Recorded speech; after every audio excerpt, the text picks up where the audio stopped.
everyone, this is Joe from What I'm Playing Now, and I am here live at Origins 2018, last day, Sunday. We have a couple more interviews we're knocking out today, and I have somebody who's been in the industry for close to 50 years, Rick Loomis from Flying Buffalo Games.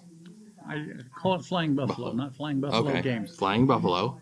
Because for short, we're FBINC, or FBI. I like that, okay. We're going to sit here and talk to him about a couple of things. So one of the reasons why I wanted to have you on was I'm a huge fan of the Lost World books. Oh, I mean, yes. I've been playing them probably since I was a teenager. Mm-hmm. I have several. Well, we picked up a couple of new ones at your booth the other day because the ones that I had as a kid are somewhere in my parents' house. And they're lost somewhere, so I know they're somewhere, but I wanted to show them to my wife and actually play through a couple of games there because I remember playing those a lot in my younger days. And how long have those been around, actually? Since 1985, I believe. Oh, wow. Yeah, they were first invented by Alfred Leonardi, who did Ace of Aces first, and that is the World War I dogfight game that works the same way. Each player has a book with pictures of the other plane that you can see where they are oriented against you. And that was such a success. Then he did the Lost Worlds books that was the same thing but fantasy. So we have a skeleton, a dragon, a manticore, a wraith, a woman with a two-handed sword, a woman with a battle axe, a woman with a quarterstaff, a man with a sword and dagger, mage throwing spells. So we've got a lot of those. And lately we started doing them with real people instead of just artwork. Oh, wow, okay. So we did one with Michael Stackpole as a dwarf with a warhammer, and a lady friend of mine that everybody calls Chainmail Girl, because she used to come to Origins and wear a chainmail outfit, which was pretty sexy. So we did a book with her, and we did one with Lou Zaki, the dice guy, where it's Zaki the magician with dice bag. So he can drag a rabbit out of his hat to attack you, or he can hit you with his bag of dice. Oh, that's hilarious. It is cool. And you've had some different IPs, like you have like Knights of the Dinner Table, I think, was on there. Yeah, we licensed the Knights of the Dinner Table character from Kinzer and Company, and so we have 4 of those. We got Sarah, Knuckles, El Ravager, and the name of the magician always escapes me. He throws fireballs all the time, so we got him too. Now, so you've been with Flying, did you start Flying Buffalo now? Yes, I started Flying Buffalo when I was in the Army in 1970. Wow. So what was the first game that you published or like you released? Well, that's even before my time. I started out with Play by Mail. I had invented a game that was a multiplayer hidden movement game that required a referee or a moderator. Okay. And I wanted to try it out. And I was in the Army, so I could only do things by mail. I used to play with my friends in high school. Right. So I advertised in the back of the Avalon Hill General magazine, which was a big deal back in the 70s. And I sent postcards to people and said, would you like to try my new game? You know, it's a multiplayer game about missiles and bombing each other and diplomacy, and I'll charge you 10 cents every move. And that was back when postage was 8 cents, so I was making a big profit of 2 cents every move. And by the time I got out of the Army, I had 200 paying customers. Wow. So I thought, well, maybe that would be, something I could do for a living. So I signed up for the GI Bill and went to school half a day and worked on my business half a day. Outstanding. And excellent. That's how I got started. I met a friend in the Army that was a programmer. Okay. And he liked to write assembly language programs. Wow, okay. In his spare time, just for fun. I work in IT, and I took an assembly class back when I was in college. That is a whole different language. That is a whole different ball of wax. Oh, yeah. Well, we had to write the program for our first computer in assembly language because it was 4K of core memory.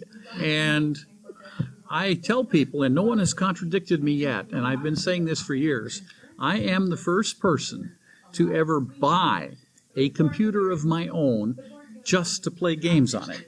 That was in 1972. It was a Raytheon 704 mini computer. Okay.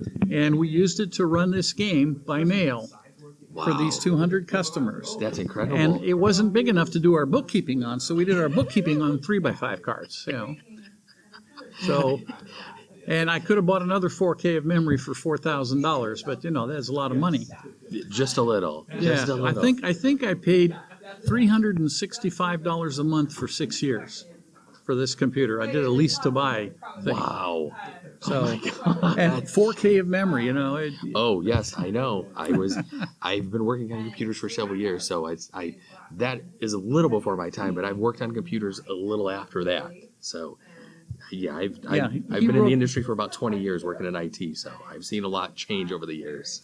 And we actually still do play by mail. Okay. It's not as big as it once was, but we still got a couple hundred customers that that send us their moves by email now. Yeah. But back then there was no internet, no email. It all had to go by postal mail. Right. So how long did the moves take then? When every 2 weeks. Every 2 weeks you had to send something? Yeah, and we set it up. And we had a variation that would be once a month for people overseas. Okay. But most of them were playing every 2 weeks. They would mail us a piece of paper with their orders written down. And somebody in my office would sit down and type them into the computer. Mm-hmm. The computer would decide what happens and print out an individual printout for each player on a teletypewriter, by the way, 10 characters a second, on yellow paper, on yellow rolled paper. We'd cut them apart, put them in the envelope, and mail them to the customer. And they'd see what happened, and then they would write their next set of orders. You have been doing it. Oh, wow. So it had, 2 weeks was enough time for the letter to get to them, do their orders, and the letter to get back to us. And some people would always leave their turn till the last minute, and suddenly they'd realize we're going to run the game tomorrow. Right. So then they'd call us up on the phone, and they'd read their orders to us, and we'd have to transcribe it. So my gosh. We'd charge them extra for that. Well, I agree with you. That was a good thing. That's incredible. So what else have you published over the years then? I mean, besides some of those things. I mean, I know we got some newer stuff here. Yeah, all kinds of things. One of them was I played a game in college in like 1969 called Nuclear War. Okay. And it had been published in 65, and it was a lot of fun. Played it with a bunch of college guys. You could play this game and get drunk, which was what the other guys liked to do. Those are always good games. Oh, yeah. And I had a game that I made up to go to conventions and sell that had a nuclear cloud on the cover, and it wasn't really very good, and it wasn't a card game. It had little cardboard chits. Mm-hmm. But I went to conventions and put that on my table, and people would see that, and they would say, "Oh, is that card game I used to play in college? We played that till the cards wore out." And I thought, to myself, well, that game is out of print. It really ought to be in print, because if they play it till the cards wear out, that's a good thing. And most people, they play games, they buy it, and they play it once, and it goes in the closet, and you never see it again. Right. But this game, obviously, they play over and over again. So I had to look up Doug Malowicki to find out if he would sell me the rights to the game. Okay. But he's not a gamer. He wasn't in the game industry. Oh, wow. And his rules... I bought a copy of the game, and it said, copyright Doug Malowicki, Los Angeles. That was the only address in the game. He didn't put his company address, nothing, So there was no way to contact him. So I advertised in gaming magazines, Doug Malowicki, please call me. Right? And I got no answer because he wasn't in the gaming industry. Yeah. And so then I advertised I would give a reward if anybody could get me in touch with Doug Malowicki. And one of my friends went down to the Phoenix Public Library and got a Los Angeles phone book and looked him up, and he found a Doug Malowicki in the phone book, and I called the number, and it was his ex-wife, and she gave me his number, and I called him. At least she was nice enough to do that. Yeah, That's great. It was nice. They were still friends. And I called his number, and I got an answering machine, and when it came on, organ music comes on, and I get this Dracula voice. Mr. Malowicki is not home at the moment, but if you leave your name and blood type, he will get back to you. And I knew this was the guy that invented that crazy game Nuclear War. So I left a message, and we got together, and it's history now. I've been selling that game since 1975. Wow. That's excellent. So show us some of the newer things that you guys have out. Well, one of the things I've been doing is making a new card every time I go to a new convention. Okay. So each year for the convention season, I make up a new card, And last year it was a 250 megaton warhead. Okay. And everybody kept saying, well, what carries that? So this year I got a bomber that carries 250 megatons. This actually came from my Kickstarter. Okay. I did a Kickstarter to redo a fancier version of nuclear war. And one of the things you could do was pay $600 and make up your own card. And I would give you 100 copies of your card, and everybody that was a backer would get a copy. Okay. And so the War Store, warstore.com, they made the 250 megaton bomber. Nice. We talked about it together, and I suggested they do this, and they said, oh, yeah. So their store logo is this little Viking that's riding the wing of the bomber. So that's awesome. So that's new. So I've got something new to sell. And then one of our fellow exhibitors came up with the idea of the pin bazaar. Yes. And so we came up with a pin with Supergerm on it. And if you're familiar with nuclear war, you would know that Supergerm is the germ warfare card. When it comes up, you get to kill 25 million of somebody else's people. Wow. So and that's a lot. It's a very, very powerful card. So he's become kind of our mascot. A little green guy, triangular shaped. Okay. Super germ. And another interesting thing that happened in the days when I was going to conventions early on, Dungeons and Dragons had just come out. And a friend of mine, Ken St. Andre, who was inducted into the Hall of Fame yesterday. Okay. Oh, cool. He came over to my office and borrowed a copy of Dungeons and Dragons from one of my employees. And he sat down and read through it. And he said, "Oh, this is too complicated. I couldn't play this." And he said, "But it's a great idea. I'll make up a better one." Okay. And so he went home and made up Tunnels and Trolls and printed 100 copies of it at the local university print shop and gave them to his friends and got them to play it. And they played it for a few weeks. And he had like 40 copies left. And he knew I went to conventions. So he came to me and said, "Rick, would you sell these for me for $4 a piece?" And I knew that this would never sell. This was nothing but a book. And there was no board. There were no counters. There was no winner to the game. It didn't ever end. You know, this is the exact opposite of everything I like to do. But, you know, Ken was a friend. I didn't want to hurt his feelings. So I figured I'd take the stack of them and, you know, put them on the corner of my table. And then when nobody bought them, I could give them back and say, "Sorry, Ken, you know, no interest." And so I get to Origins, and across the hall from me, across the booth, is TSR selling Dungeons and Dragons for $10, and I'm selling this little book for $4. And all that was a book to you. Yeah, and I sold out. So I said, "Oh, well, maybe I was wrong. Maybe people would buy this." And so we did quite a good job selling Tunnels and Trolls. And early on, we went to a science fiction convention, and another friend of mine was telling us about programmed texts. Okay. This is something that was real popular for a few years, where you get a book that teaches you by a programmed text. And what that is imagine they're saying, "Okay, what's 6 plus 4? Okay. If you think the answer is 10, turn to page 12. Okay. If you think the answer is 2, turn to page 14. So similar and if you to go like a to choose-your-own adventure. if you go to page 14, it says, "No, you subtracted instead of adding. Go back and try again." Okay. And so he said, "You know, that would be a great idea for a fantasy game." And I said, "Oh, yeah." So I went home and wrote Buffalo Castle, which is the very first role-playing solitaire adventure for anybody. It was before all those choose-your-own adventure books. Right. So I swear they got the idea from me, although they claim they never heard of me. So Tunnels and Trolls became the role-playing game that has all the solitaire adventures. Okay. And we've got like 40 of them now, so there's quite a few. That's excellent. Yeah, so, and this is our latest one. Interestingly enough, we have a huge fan base in Japan. I was going to say, because that looks like there's a lot of possible anime within that one. Oh, absolutely. Yeah. So we actually got into Japan before Dungeons and Dragons did. Oh, really? Oh, Yeah, wow. so because they were still negotiating the deal when we said, "Oh yeah, sure, give us $200 and we'll let you do it." You know, so it became a big thing in Japan. There's a big fan base, and they have their own magazine, and they are writing adventures for their magazine. And some of them were so good, we decided to publish them in the U.S. So here's the first one. Oh, wow. And it's got an anime cartoon. Where's the pictures in here?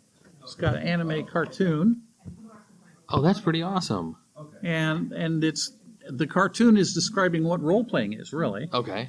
And then there's a solitaire adventure, and a game master adventure, and a short version of the actual rules for Tunnels and Trolls.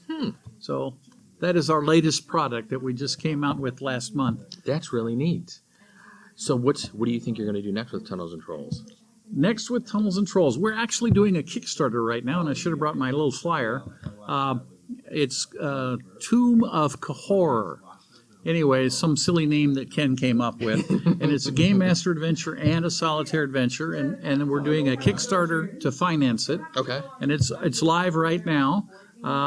I think for $17 you can get in on it and get a copy of the book when we get done. Okay. And they've already written it. It's already been illustrated. All we have to do is add the names of the people that supported it. Right. And send it to the printer, and it'll be ready to go. So that'll be the newest thing for Tunnels and Trolls. Recently, last year, we got a company to do an online phone, what are the Like notebook? an app? Like Yeah, an app. for a tablet, An app okay? for Tunnels and Trolls.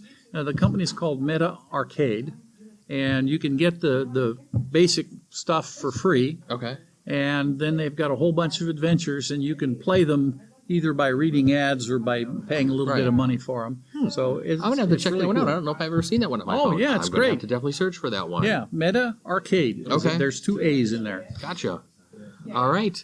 Well, Rick, one other question I will ask you before the end of the interview we have here. The name of my show is What I'm Playing Now. What have you been playing lately? I got to ask everybody this question. Interestingly enough, I play most often with Ken. We all go over to Steve Crompton's house. Steve Crompton is the artist that makes all these cards for me, and Okay. he did the art for the Pin Bazaar thing too, and he did all the layout and graphics for Oh, this. wow. Okay. And we go over to his house every Friday night, and with him and his wife and Ken and me and my sister and Steve's stepson, and we play usually Ticket to Ride and Settlers of Catan. Okay. The only problem is there's 2 game designers in that group, and so we can't just play the game the way it's written. You know, Ken comes up with an idea, and I say, "Oh, I don't know if I like that, but how about if we do it this way?" And Ken says, "Well, no, I want to do it this way." And so we have to compromise, and we change the rules every time we play. That would be incredible to see. That's awesome. All right. Rick, it was very nice meeting you. Thank you. After all these years, like I said, I've been a big fan of those books ever since I was younger. When I walked by and saw you, I was like, I want to interview you to at least say hi and just let you know that those books are really cool. So Well, I have to tell you something then. One of the guys that used to make those books, I got the rights to reprint them all. Okay. Dennis Gracie is the son-in-law of the man that invented them, Alfred Leonardi. Okay. And he is helping me at my booth this weekend. Dennis is. And we got to talking about Lost Worlds books and the fact that we have people in some of them. Right. And so I said, you know, I ought to have one with me in it. Oh, definitely. And so he says, let's do that. So I'm going to have Buffalo Bane, the vampire wizard, I think.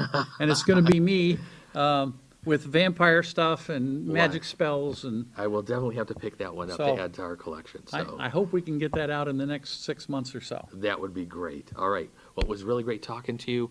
Good Thank luck you. with the rest of the show. There's only a couple hours left because we are here on Sunday. But until the next interview, everybody, thanks for joining us, and we will catch you later. Bye-bye.